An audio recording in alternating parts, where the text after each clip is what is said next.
The Innovation and Sustainable Development Committee report, carbon net neutral, item number 24. Just to introduce this. Yep. This actually came to the committee in the term of the last government when there wasn't quite looking to be quite so much action on climate change. So this is the recommendation from the committee.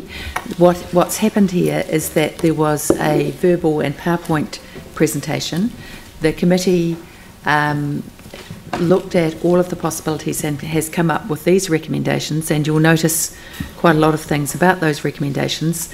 So there wasn't at that stage staff recommendations from the report, so I'm not quite sure why they're here now, but I'm going to move the committee recommendations.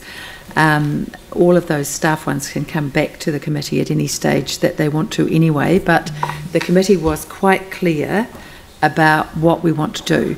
So number one, we want to set a target for the Christchurch City Council of being net carbon neutral by 2030. We went through how that can be achieved. We know that is achievable, and we want to start that now so that the work is actually done. Obviously, we want to develop those frameworks. The third one was one that we spent some considerable time on in terms of a very conditional one that talks about requesting staff to work with the committee to investigate a framework and strategies for setting a target for Christchurch itself to be carbon neutral by 2050. It's deliberately quite open at the moment so that we can do all that work. Then we wish to invite other Canterbury councils, and the wording should just be including Environment Canterbury rather than especially Environment Canterbury. That was me being naughty, to adopt the same targets and develop their path to achievement, to achieve the same goal. And then obviously asking for future public transport initiatives to have a weighting for electric or low carbon options, and that all new contracts be electric within 6 years, and then to look at the sequestering of carbon by tree planting and management in both the red zone and the peninsula and Port Hills. In terms of the committee's commitment to this is one of the council's top priority goals, we think it's really important that we adopt clear targets and start working on them now. We know that the impact of emitting CO2 now is that it will still be around in 300 years' time. So what you emitted in your car drive in this morning is going to be part of your legacy for the next 300 years, and will probably last longer than any of the other decisions that you make here today, actually. So the legacy that we know we will leave our children's children is our carbon, actually. So we want to make sure that we actually do something about it. This is the first time that actually, as a whole population of people on the earth, we've known the impact of what we're doing, and to not do anything about that is just woeful neglect. So what we want to do is work through this systematically, but to start now. So these are the recommendations that are before you, and this is what the committee is recommending. Seconded by Mike Davidson. Okay, so Helen, perhaps would you like to start with an explanation of where the staff recommendations have come from and why they are materially different, or where they are materially different from the council committee's recommendations? Certainly. So the first thing is that the briefing to the committee was not as complete as we would have liked in terms of supporting the recommendations that the committee subsequently made. So we did follow that up with some written advice and then turned that into a report for council. So the staff report supports and endorses setting a target date for 2030 for the Christchurch City Council operations to become carbon neutral, and we have a program in place and have plans to achieve that. And essentially they start with reducing our emissions, then look at sequestering our emissions through planting, either our own planting or by purchasing credits, and finally, and only when we need to, offsetting through trading. So that program is in place. Where there's a difference is around the recommendations for the public transport fleet, as we haven't yet done sufficient work to support that transition within a 6-year period. So we certainly support the going to a low carbon option for transport, and transport's a big challenge for the city in terms of its emissions. So that's why that recommendation is amended. And finally, in terms of a target date for Christchurch City as opposed to the City Council operations, rather than signalling a carbon neutral by 2050 date, we would like to do some more work around what the pathways to that would be and align that with whatever the national government is doing. So the national government targets at the moment for 2050, central government, sorry. Yes. Central government. Slightly better framing, yeah. A much better phrasing. So the central government targets at the moment for 2050 are a 50% reduction. And they're not looking at carbon neutral yet, but that may come about. And that will change the framework within which the city works. So that will change key policy settings such as the emissions trading scheme, and we would like to explore aligning what the city does with what central government and other major metropolitans are doing. Okay, Sarah, Ray. Thank you. Just looking at the staff recommendation number 5, where that differs substantially is that if we decided not to sign up to the Global Covenant for Mayors, for example, and decided to go with C40 or not to sign up to anything, it would mean that we weren't doing a framework or setting any targets at all, unless we came back with a new resolution.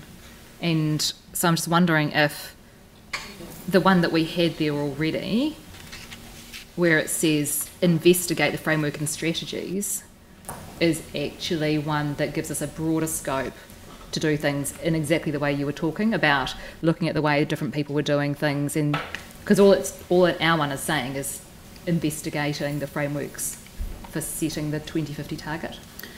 Yes, it does, and it doesn't tie us to a target of being carbon neutral by 2050. But if we didn't come up with that target, it would look as though we were backtracking.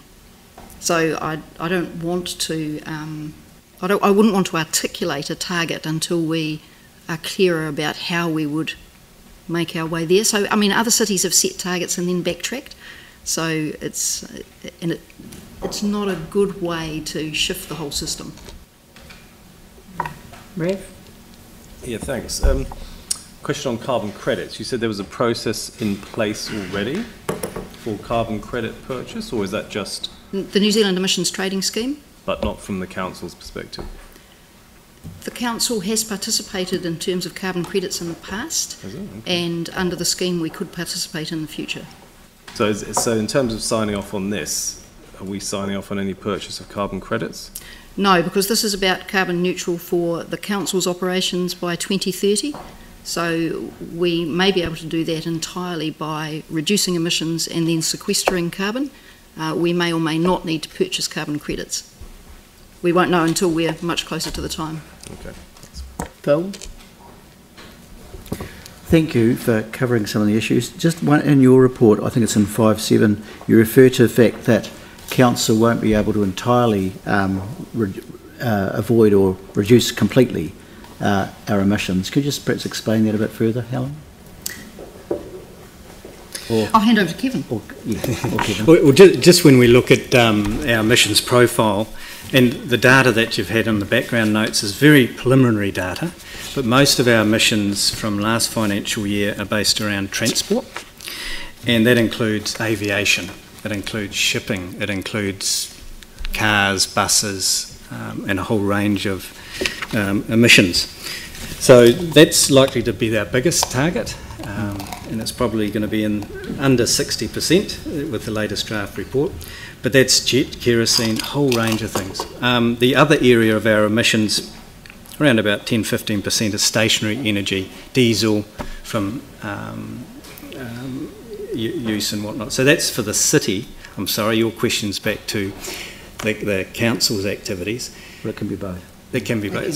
So with electricity, most of our carbon emissions comes from electricity, and because we're around about 85% renewable supply with electricity, we've always got that 15%. We're aiming for 90%, or nationally we're aiming for 90%. So electricity is actually council's biggest emission of carbon at the moment, because not all our electricity is from hydro. So that's why we've got the 2 coal-burning power stations in North Island. Yeah, and some gas backup. That'll change over time, you know, as a target for 90. The other emissions are our fleet, and we can deal to that by 2030. We're going well with electrification, but we've still got where does the electricity come from in regards to its remaining emissions. Diesel, stationary activity with boilers, etc. With council, we can work council activities. We can work on that and are looking at that. But to hedge our looking forward into the future, the expectation is probably still going to be some emissions that we can't mitigate in 2030. So we need to plant trees, or we need to buy carbon credits. Right. But we'll aim for mitigation.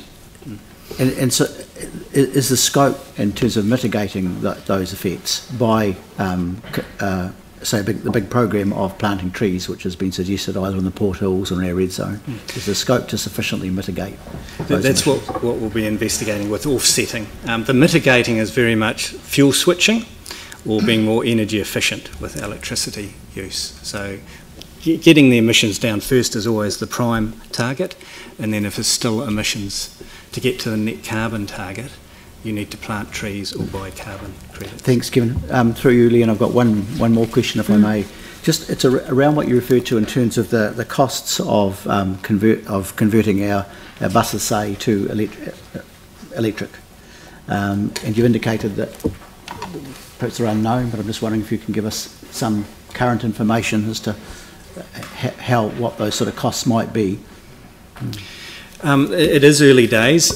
Because this is a public arena, I can't tell you too much about the current project on that area. It's commercial, but not in too distant future. That will be made public, and that will be quite a potentially exciting project to get that sort of data. But the cost of battery electric zero emission buses is falling, just like cars. And they are operating overseas now. We don't need to trial them. It's really cost. They're better maintenance because you haven't got diesel engines and all the things that go with that. So over time, the prices are coming down and greater production of those buses. So that's the sort of work Helen was mentioning. We just need to do a little bit more work in there with the current knowledge that we have with where the buses are going. But it is rapidly progressing overseas. Okay, no, I wouldn't mind just working through these individual recommendations from the committee so that we can just understand whether it's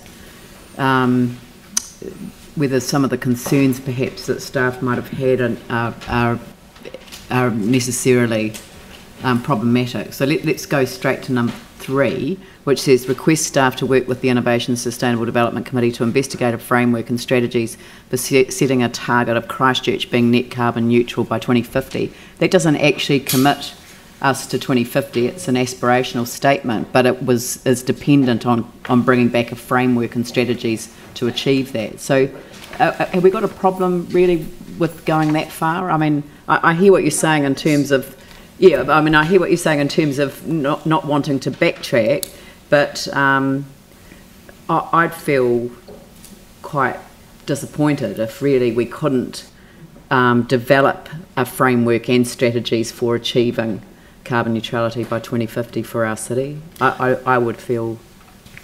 I feel the same, but the professional in me wants to say to you that we'd like to have more information to give you more certain advice on that. And there's a report coming to the Innovation and Sustainability Committee later in November on the signing up to the covenant, and there's a climate action plan within that requires us to set a target.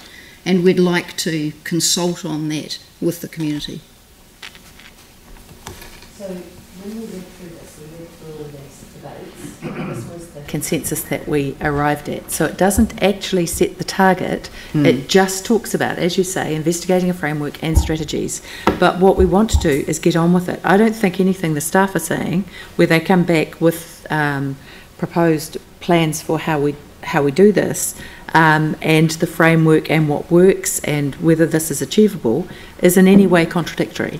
No, and that's what I'm getting at. Yeah. But I also quite like the staff recommendation that we link this to the work that they're doing on the Global Covenant of Mayors for Climate and Energy, because that was a particular approach that we took. They are doing that anyway in the November I know, report. but I wonder whether there can be a reporting back mechanism that specifically mentions that in in this context of number 3. Okay, so what do you like to add? Well, presumably within that time frame you're not going to be able to come up with the framework and the strategies, but you will. But as signing up to the covenant does mean setting a target. So, and if that's coming back to us in November, is there some wording in here that we could just simply note after number 3 that that staff will be reporting back to the committee on the programme of works to implement the Global Covenant of Mayors for Climate and Energy? Totally fine.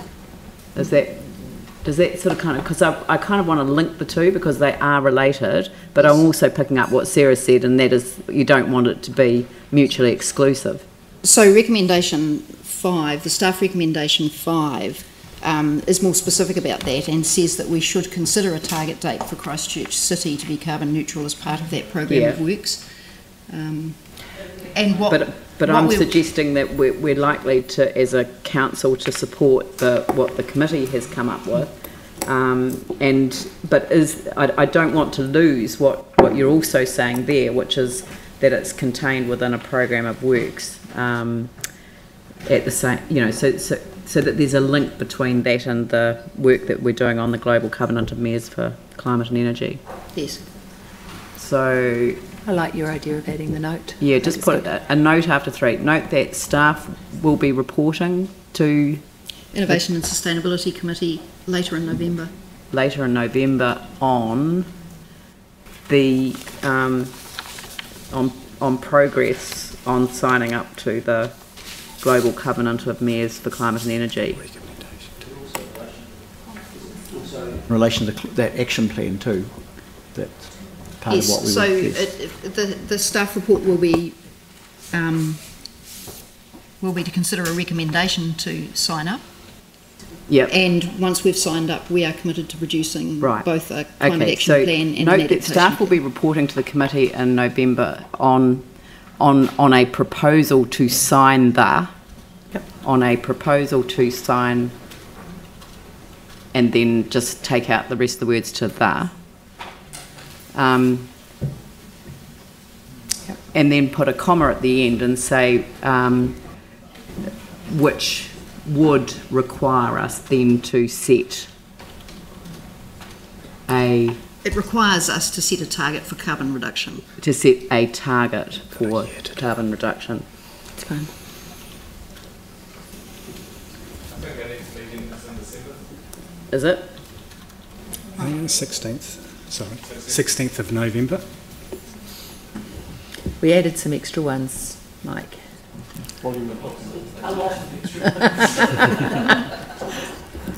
For carbon reduction, isn't it? Yes. Yep. Right. That's fine. Yeah. Now, inviting and challenging all other Canterbury councillors. Do we actually have to challenge them? Yeah. No, invite is fine. Okay. Invite is fine. Invite. And we can take out especially Environment Canterbury if you like. No, we've leave an including. Invite other Canterbury councils actually. No, just yep. Including Environment Canterbury. To adopt the same targets and develop. Now, to adopt the same targets is fine. Or do we to consider adopting the same targets? That's fine. Yeah, that's fine. to consider adopting the same targets. We changed this about 6 times at the committee, so yeah, I know. A few times won't matter. I just no, it's totally fine. I'm the one who chairs the Canterbury Mayoral Forum, and I'm just that they've actually established a working group on climate change, which is significant. Little steps are important to consider. Take out and develop their path to achievement, because that's kind of like Yep. Now, the Joint Public Transport Committee. I've just been to an international conference on intelligent transport solutions, and we don't have an intelligent public transport system. No, we're in New Zealand. I didn't have to go to the conference to know this, but I've come back absolutely determined to get to the right solution. This is my real personal target for the next 2 years. We will have a fully integrated public transport system for Christchurch and its 2 neighbouring districts, and we're gonna. God, I'm so glad you went. Does it involve rail? Everyone will tell you that putting in hardwired infrastructure into the ground when you've got autonomous vehicles coming is a waste of time. Thank you. Yes. It was a great trip. It was. No, I didn't. The Yanni was encouraging me to say it out loud because he's been saying it for a very long time. But he is absolutely right. So, That's recorded and live streamed. yes. Yes, that Yanni and I are 100% in total agreement on this matter. Now, so can we reframe this so that, because there are a number of issues that the Joint Committee has to address in terms of existing contracts which start expiring from the end of next year. And I'm personally of the view that we should roll them over while we actually redesign the public transport system for our area.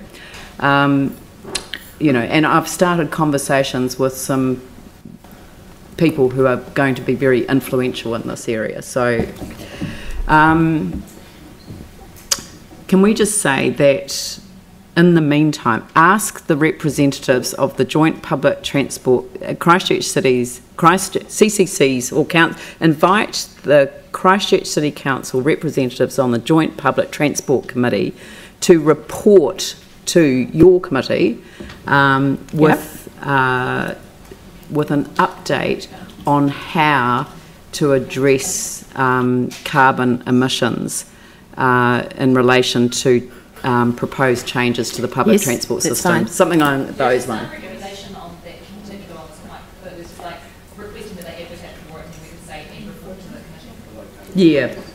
But Okay. I like the idea of meeting with those committee representatives Yeah. and working through how we do this. Invite the council representatives. It's a major part of our to meet with the Innovation and Sustainable Development Committee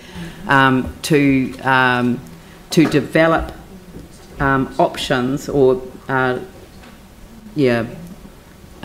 develop options for public transport that will reduce. To develop options to reduce carbon emissions in public transport. Yeah.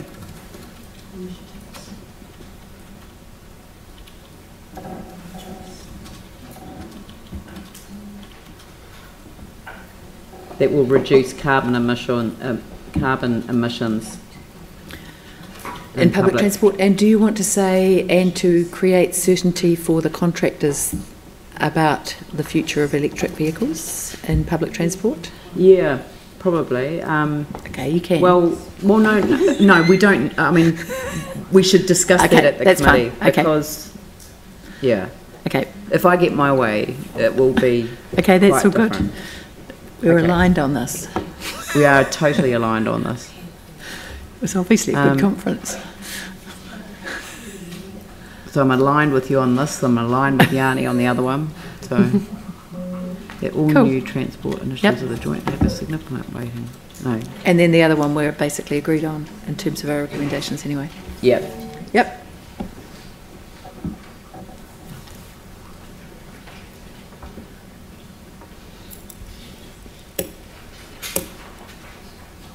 Yep. You happy with that, Mr. Seconder? Yep. Very good. We don't have to put light rail in there. Good. Right. No, he wasn't allowed to at the committee. Phil. Look, I'm very happy with the changes. I think, especially, for example, around the joint PT, clearly we're a part of a partnership, and I think working this way, we'll certainly get there. And certainly, you know, I've always been adamant about the need for reducing and eliminating our carbon emissions, especially around sea level rise. So I'm very happy to see these, and I think there's been some positive changes made, and I think they should be, I hope that with the staff they'll be very workable. Very good. Anyone else? Excellent. I'll put that motion. Oh, sorry, Helen, did you want to? Oh, sorry. You've just got reduce the impact of carbon emissions. Could we simply have reduce carbon emissions? Oh, sorry, yeah. I think I started a different sentence Yes. and I changed it, yeah. But as soon as you got it the will reduce carbon emissions, yeah. Right. Okay, I'll put the motion. Mike. I'll quickly talk to it, because obviously this is actually quite an important decision we're making today. Obviously one of the strategic priorities we set ourselves was to be climate change leaders, and this is, well, maybe not leading in the global sense, but it is around New Zealand. 2030, while we know it's very achievable right now if we spend a lot of money just to do the offsets, it's actually a really good target, and it gives us something to work towards while we actually reduce our emissions to a point that the offsets will be actually quite low in costs. And what we've already seen today with the LEDs is actually when we start looking to reduce our carbon, we can actually create less OPEX for the council, and around the world people are actually seeing when they set these targets and work towards them, they actually improve the local economy. So this is actually a really, really good step, and this is something we should all be proud of as a council in the direction we are heading. And the 2050, obviously, you know, that's a good target to have, and I think now we have the right government in place. There's a left government in place. There's a climate change minister, and it is the right or left minister in there. So this is actually really good, and I'm looking forward to seeing this progress along the way. Very good. All right. Yanni? To make a very quick point, which was I was fortunate enough to be on the council's hearing panel into the climate smart policy, and ironically we weren't allowed to call it climate change for risk of offending the government, and so I just wanted to reiterate how nice it is that we've finally seen a change of government that actually takes this issue seriously, and we can now actually start talking about climate change, because our climate is changing. And this is, as I agree with what Councillor Davidson was saying, that it is really important that we start getting, I think as a council, you know, for the last decade, we've gone backwards. We used to be a very progressive, world-leading council. I think we've got an opportunity to start trying to get back to that. And I think that started about 4 years ago. So, you know, I think this is a work in progress, but I guess the other thing is that we had the most amazing, unique opportunity after the earthquake, out of that natural disaster, to be a city that was defined by being different in terms of embracing an environmentally sustainable future. And while some of that opportunity has been lost, we always should have hope that there's still things we can do with huge projects and money being spent as we go forward to actually be that still, if we can get things like this through. So, you know, I look forward to this opportunity. I think, you know, it is important to take it, especially with the change of government, which hopefully will be a much more collaborative way in which we can work together. And, you know, just to reiterate, you know, 400 million being spent on the inaccessible city for a fixed system of hubs and spokes, which may be obsolete in 5 years. It just is massive amounts of money we're spending on hard infrastructure in our city when we know the world is changing and changing very quickly. So it's really good that we're looking at this today. David? I'm going to abstain on this motion. I feel I don't have quite the information I would need to support this at this stage. I do support the notion of the city becoming carbon neutral by 2030. However, the other piece of information in my mind needs to be further worked on. I'm always mindful of the fact that the Icelandic volcanoes spewed out more carbon in half an hour than the world had saved in the previous 30 years. So I probably need some more information and whatever to bring me over, bring me across a bit further. But I do support the notion of the city becoming carbon neutral, but I will abstain in this instance. Glenn. Yeah, thank you, and I respect my colleague David's view. While you were away, how many times have you heard that? I only just got back. I know. The Coastal Burwood Board, as a whole board, acknowledge climate change and its objectives to mirror the council's and its community board plan. And I think that's exciting. I think it reflects the setting in which our boards are. So in the residential red zone, I see a tremendous opportunity to have a carbon offset with, tree planting, etc. A quarter of those hectares would yield, I think it's 3,000 tonnes saving of carbon dioxide if a quarter was planted in trees. That could be a living laboratory for children. We already have the programs and groups in place to, kind of make it a living laboratory and mitigating the effects of climate change. Also, the EV uptake, we're ahead of our own targets. I noticed that with Kiwis and their propensity to take on new things like smartphones, we shift up the international ladder pretty fast, and we sort of like gadgets and new things and being progressive, and I think we're going to reach a tipping point over our EVs and other things as well. We're going to be real leaders, so lining up with the new government, great way to go. Yeah, Vicky. I think one of the things that was noticeable in the last month was the feeling of, I don't know if you guys felt it, of intense relief that there was finally a government in New Zealand that wasn't going to drop us to the bottom of carbon action in the world, and that as a privileged developed country we were actually going to play our part in doing something about climate change. And I think that's incredibly exciting and way overdue. And I think it's really, really important that every city around the world realises that they are going to have to be the leaders in climate change for the possibility that this planet remains habitable for people. Actually, the planet will be fine. It's just the people in the creatures that live here that won't.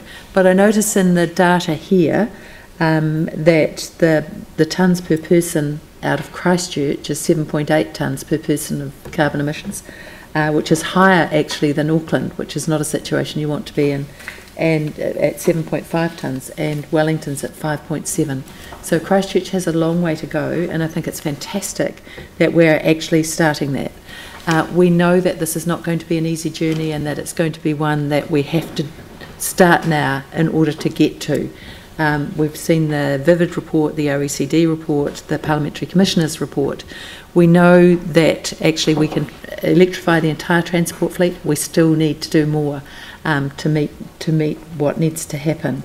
And we also know very clearly from the Climate Change and Business Conference and every presentation there that what business and groups and organisations want is certainty around targets and around knowing where the direction of travel is.